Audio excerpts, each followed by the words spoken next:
Saudações a todos, você está no portal Totem de Luz e hoje vamos falar sobre uma curiosidade na Bíblia, de respeito ao tempo e a passagem do tempo. A Bíblia no Evangelho de Baruque, as Bíblias mais antigas contêm esse Evangelho, mostra uma passagem bastante interessante de viagem no tempo. Muitos nós ouvimos falar a respeito de viagens no tempo desde a época de Albert Einstein, onde nós vemos a possibilidade da viagem no tempo.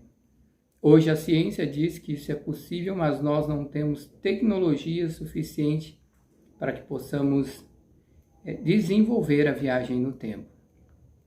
O Evangelho de Baruque nos fala sobre uma coisa bastante interessante, né? E ele conta a história de um cativeiro, o possível cativeiro da Babilônia.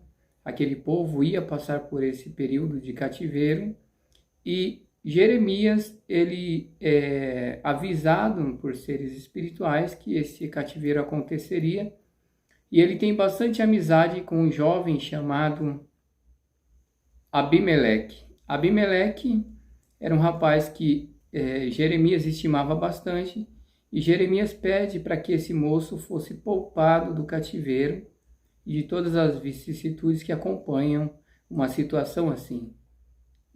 Ele foi instruído, então, a dizer a Abimeleque ir buscar figos no dia seguinte e o resto aconteceria. No outro dia, ele pede a Abimeleque para que fosse colher figos frescos e Abimeleque sobe ao lugar onde tinham figos e começa a colher. No caminho de volta, Abimeleque ouve um som estranho e começa a se sentir tonto e passa mal, e acaba adormecendo ali, ele perde a consciência naquele lugar. Então ele percebe que ele acordou horas depois e desce e vai até a cidade e vê tudo muito estranho. E naquele momento ele vê soldados diferentes naquele lugar. Ele começa a conversar com um senhor de idade e pergunta o que está acontecendo, que eu não reconheço mais nada, eu vim trazer figo, cadê Elias? Eu precisava levar figos para ele. E então o senhor acha bastante engraçado o que o jovem está dizendo, porque na verdade tinha se iniciado o cativeiro e muitas pessoas tinham sido levadas para a Babilônia.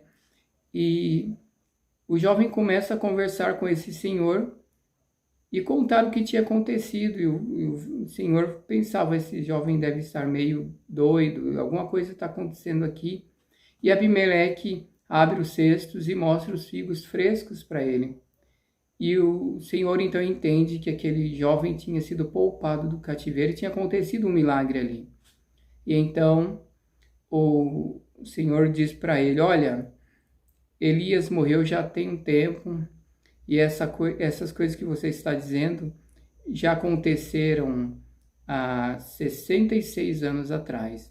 Há 66 anos atrás ocorreu o cativeiro, nesse momento você deve ter ido buscar os figos, e o Senhor te poupou de tudo isso. Então, 66 anos se passaram do momento em que ele pega o figo e adormece ali. E quem sabe o lugar onde se produziam figos tinham sido destruídos também. E o Senhor fala, olha, não é nem época de figos agora. Você está com figos frescos aí, mas as plantações tinham sido destruídas. E agora que os figos estão voltando a brotar, essa é a nossa primeira safra de figos, e não existem figos por aqui. E Deus se poupou desse cativeiro e haviam se passado 66 anos que aquilo tinha ocorrido. E o jovem então tem essa viagem no tempo, não se sabe como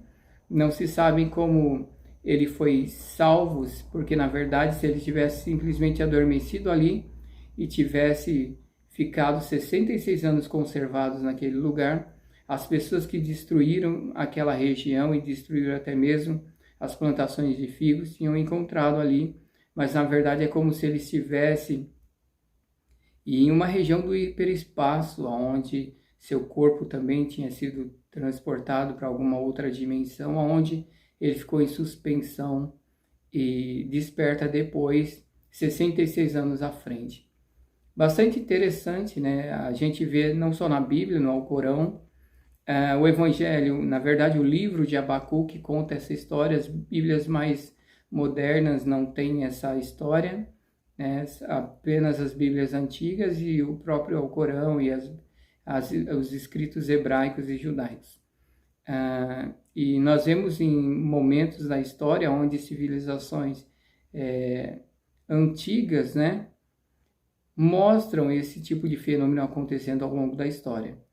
Uma coisa bastante interessante também é quando nós vemos no Novo Testamento a passagem aonde Filipe vai anunciar o evangelho para Eunuco, e então ele é conduzido até o caminho onde Eunuco vai passar, lendo as cartas dos profetas. Então Filipe vê ele na carruagem, acompanha junto a pé e pergunta: você entende o que lê?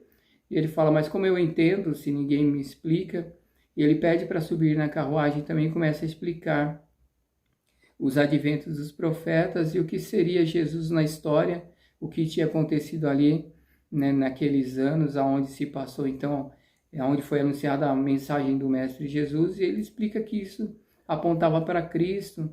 E então, depois que Eunuco entende tudo isso, ele olha para o rio que está próximo e fala: eis aí água, quem impede que eu seja batizado? E então Filipe vai e o batiza. Naquele momento que ele é batizado, a Bíblia conta que o Senhor arrebata Filipe e o tira dali. Interessante que agora não é uma viagem no tempo, mas parece que é um transporte, né? Um transporte no tempo e no espaço, aonde agora Filipe desaparece de um lugar e aparece em outro. Interessante é a expressão, né? Ele é arrebatado. Nós vemos a expressão ser arrebatado lá em Elias, quando Elias ele é tomado por uma carruagem de fogo no Velho Testamento, e a palavra arrebatado aparece ali, é tomado por uma carruagem de fogo, que hoje nos veio à memória um veículo espacial ou algo assim de uma civilização mais sofisticada que a nossa. E a expressão arrebatado também aparece, né? Ele é tomado e agora ele aparece em outra região.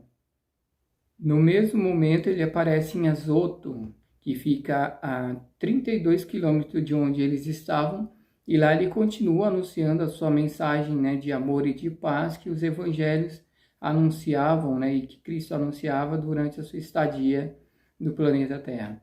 Então é apenas curiosidade para nós entendermos um pouquinho mais, ou pelo menos abrirmos a nossa mente no que diz respeito ao que é a nossa dimensão, o que são os planos dimensionais, os transportes, como nos locomovemos por ela e quais são as possibilidades, né? Nós estamos presos na terceira dimensão, onde essas coisas não ocorrem com bastante frequência, mas nós vemos indícios disso na história.